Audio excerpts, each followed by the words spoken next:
on CSS Breakdown. Book by book, Season 06, Episode 24, we delve into Chapter 24 of Norman Lowe's Mastering Modern British History. How did a seemingly plain and honest man navigate a nation through the dramatic incident of the 1926 general strike? And what were the lasting impacts on British society and politics? Today, we're taking a deep dive into, well, one of the most pivotal and tense moments in modern British history, the 1926 general strike. Our sources, including Norman Lowe's really detailed account, they paint this fascinating picture of a nation basically on the brink. And right at the part of it all, you've got a leader whose carefully cultivated plain and honest image was put to the ultimate test. We're going to unpack the events, the players, and, the enduring ripple effects. It really is a defining period.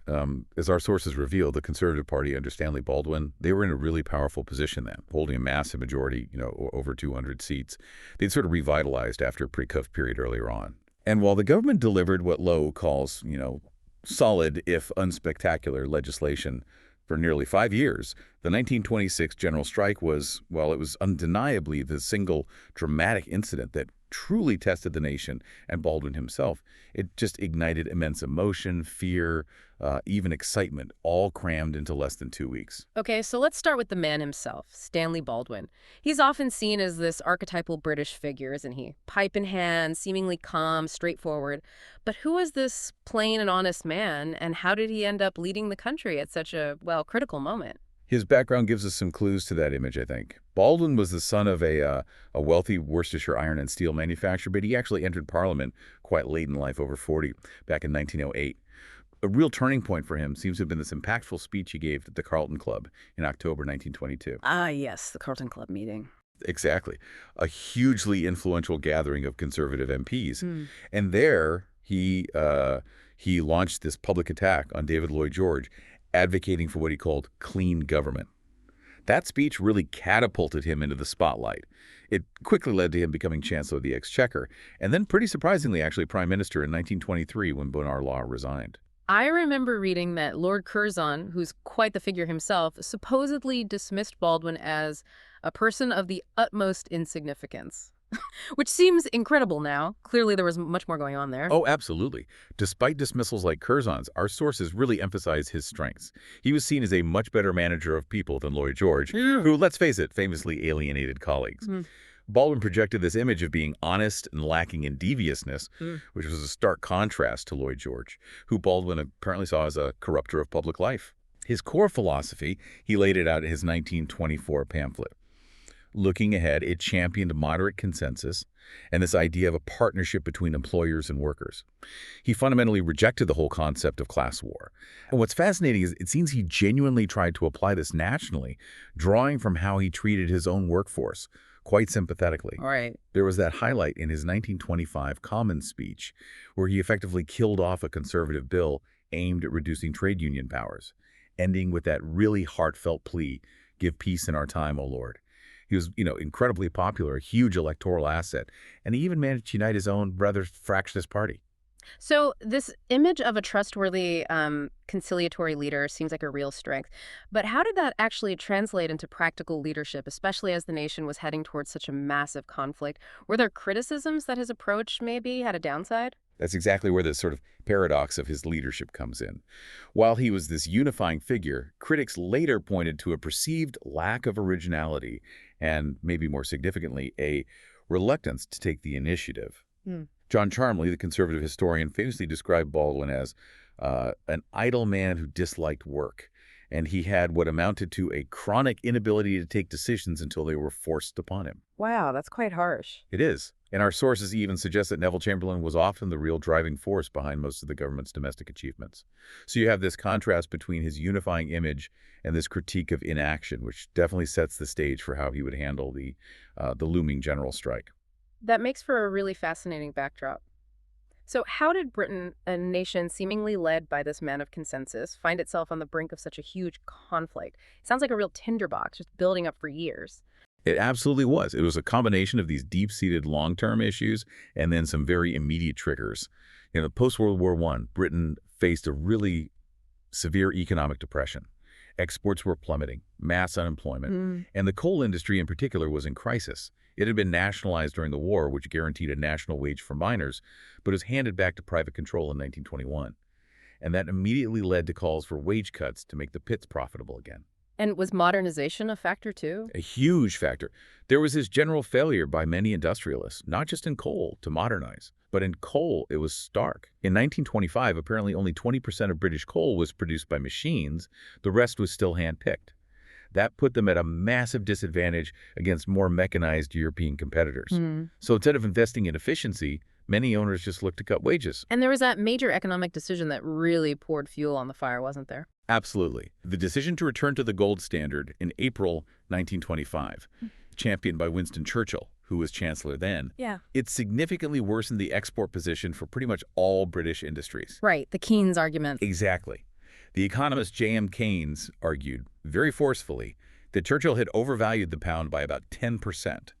That just made British goods, including coal, much more expensive and less competitive globally. It was a really tough blow to an already struggling economy. So with the coal industry just reeling and exports struggling, what were the direct sparks? What finally ignited this tinderbox? Well, the situation deteriorated really rapidly in June 1925.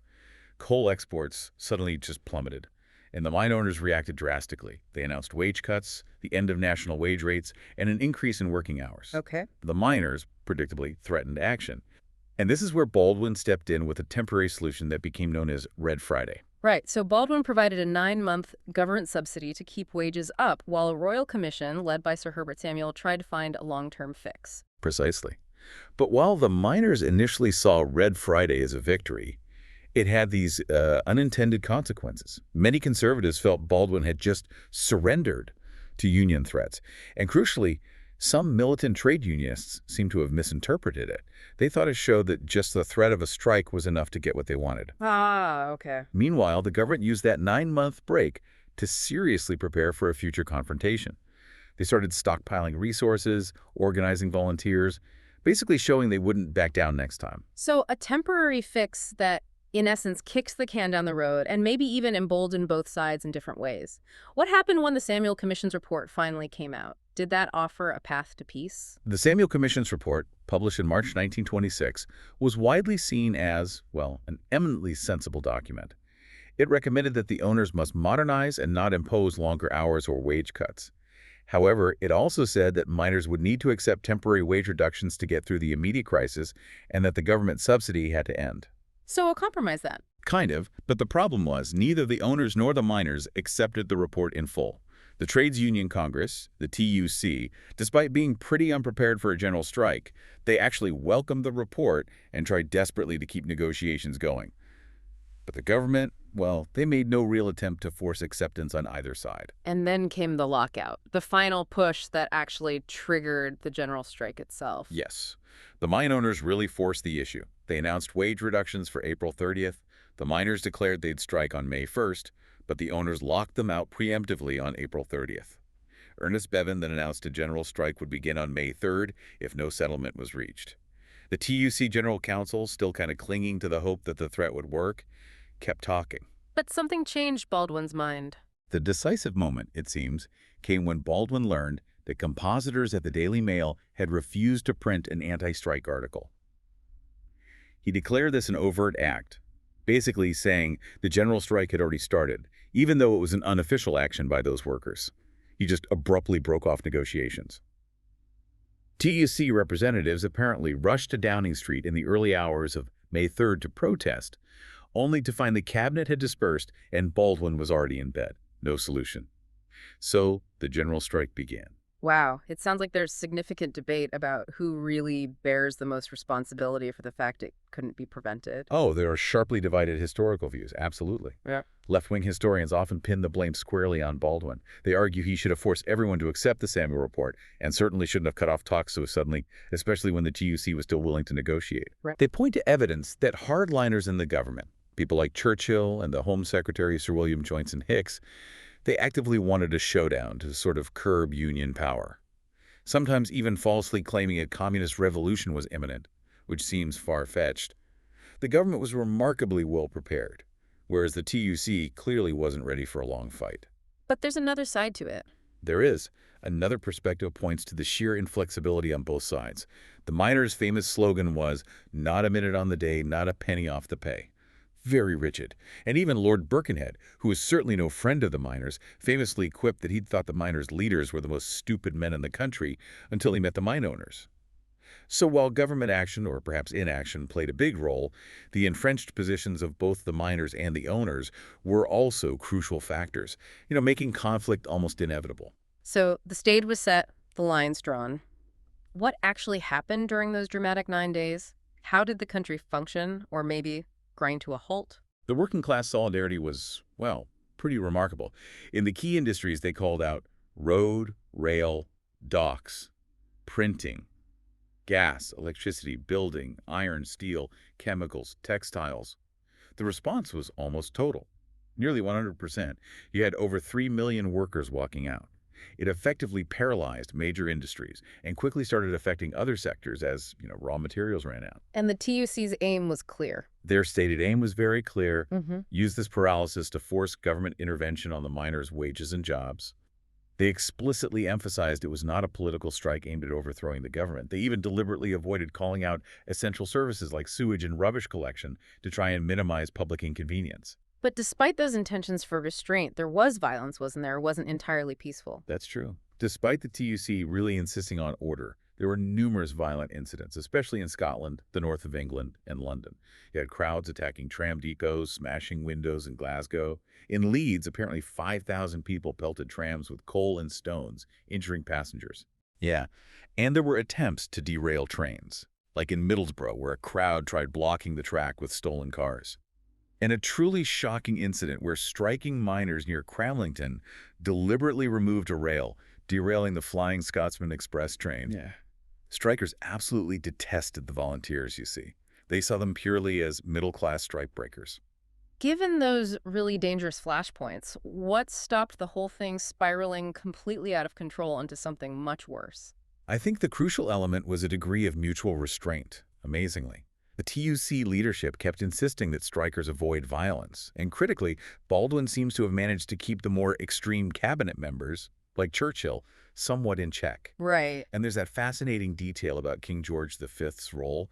It's often overlooked, but significant. He apparently advised against Churchill's demand to freeze all the trade union bank accounts, expressing concern that the Prime Minister was being rushed by some of his hot-headed colleagues, which could have had disastrous effects. So the king played a calming role behind the scenes. It seems so. A quiet but significant role in maintaining a more measured government approach. Later, in his diary, the king reflected on the strike's end with just profound relief, noting, "Our old country can well be proud of itself, as during the last 9 days there has been a strike in which 4 million people have been affected. Not a shot has been fired and no one killed."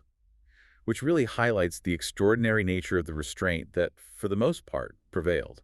So what ultimately led the TUC to suddenly call the whole thing off on May 12th?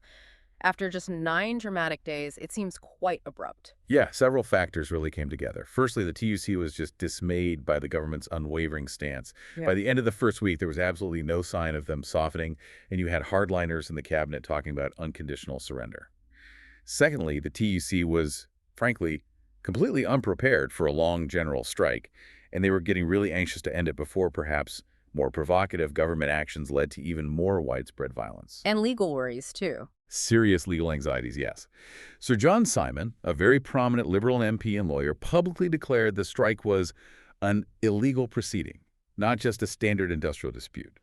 This meant union leaders could potentially be held personally liable for damages to the utmost farthing of their possessions, and potentially face jail. Wow, okay. Plus, the Labour Party leadership, particularly Ramsay MacDonald, wasn't very helpful. They generally opposed sympathetic strikes and were worried about losing votes. And finally, it was just too expensive. The TUC had already burned through £4 million of their £12.5 million strike fund in just 9 days. So the TUC accepted this unofficial Samuel memorandum, hoping it offered a way out, but Baldwin gave no guarantees. The miners felt completely abandoned, refused to go back, and their own separate strike just dragged on miserably for months, ultimately ending in their total defeat. This whole episode really puts Baldwin's leadership under the microscope, doesn't it? Looking back, how well did he really handle it? It seems there are these sharply contradictory views, painting quite different pictures of his role. You're absolutely right. The interpretations just diverged dramatically. The critical view suggests Baldwin largely acted in his, quote, usual indolent way, basically letting the more aggressive fire eaters like Churchill and Joyce and Hicks take the lead. They argue this risked provoking the strikers into much greater violence. Churchill, for example, took charge of the British Gazette, the government's emergency newspaper. Right, the propaganda paper. Essentially, it published fiercely uncompromising articles, even advocating using armored cars for food convoys. Churchill famously declared, "We are at war. Either we crush the strike or the strike will crush us." So in this view, Baldwin's sort of passivity almost inflamed the situation. So was he just letting the hardliners run the show, or was there more strategy involved? Well, that's the core of the sympathetic view. This perspective argues that Baldwin actually played a skillful waiting game. He accurately assessed, they say, that the TUC simply lacked the resolve and the resources for a prolonged general strike. He firmly believed the strike wasn't just an industrial dispute, but an attack on the Constitution itself, and therefore he refused point blank to negotiate until it was called off. So his focus was elsewhere. His focus was on the efficient execution of the emergency plans, which they'd been working on for months. This involved mobilizing thousands of volunteers to keep food supplies moving, unload ships, drive cranes and buses, maintaining some semblance of national function. And crucially, Baldwin himself consistently maintained a conciliatory tone in his public broadcasts, appealing directly to the strikers, asking them to trust him to secure a fair deal after the strike ended. So, less inaction, more strategic, restrained firmness. Whichever view you lean towards, the strike ultimately failed, didn't it? The government claimed the victory. But what were the lasting results of this 9-day drama? What were the ripple effects on British society and politics that carried on for years, even decades? Well, the immediate consequence was quite significant working-class disillusionment with the TUC. There was a real feeling of betrayal towards the miners. Yeah. This led to a noticeable drop in union membership. It fell from over 5.5 million before the strike down to 4.9 million in 1927 and bottomed out around 4.4 million by 1933. Wow. The TUC itself effectively abandoned the general strike as a tactic, convinced it could never succeed. And for the coal industry, sadly, the strike offered no solution, no modernization, just a continued slow decline in exports. But there was also a major legislative outcome, wasn't there? Something really aimed at preventing this ever happening again, the Trade Disputes Act. Precisely. The government moved very quickly to introduce the Trade Disputes Act of 1927. It was explicitly designed to make another general strike impossible. It outlawed sympathetic strikes and intimidation, and crucially, it allowed union funds to be seized during dispute. And the Labour Party funding change. Yes, perhaps the most significant part.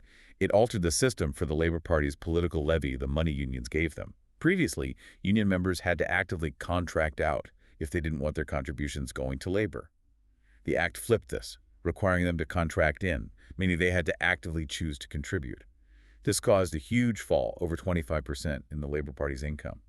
Unions saw it as completely vindictive and unnecessary, though it wasn't actually repealed until 1946 by the Attlee government. So in a way, it was clearly intended to hobble the unions and the Labour Party, but maybe it had an unexpected sort of opposite effect in the long run. It absolutely did. That's one of the most critical long-term outcomes. The working classes, by and large, seem to have concluded that parliamentary action offered the best chance of achieving their aims. The bitterness generated by the strike's failure, the Trade Disputes Act, and ongoing unemployment actually helped to unite trade unionists and the Labour Party more closely.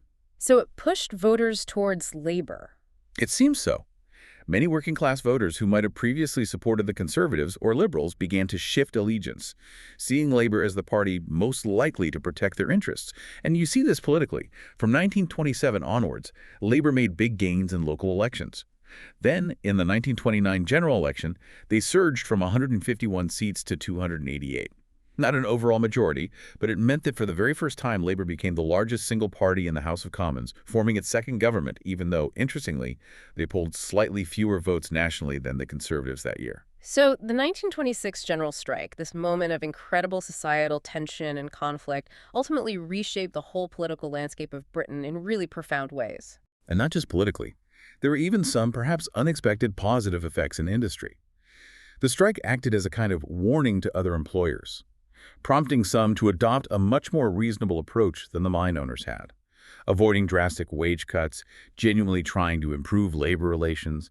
You saw figures like Sir Alfred Mann, the founder of ICI, starting talks with union leaders like Ernest Bevin of the Transport and General Workers Union. It highlighted the power of collective action, even in failure, and subtly pushed for a reevaluation of industrial relations in some sectors. We've just navigated the complexities of Stanley Baldwin's leadership in this truly seismic event of the 1926 general strike, witnessing how that image of a plain and honest man presided over a period of just profound social and political upheaval. Yeah, the strike, though it was brief, it left these indelible marks, fundamentally altering the landscape for trade unions, really shaping the Labour Party's trajectory and illuminating the shifting power dynamics in British society.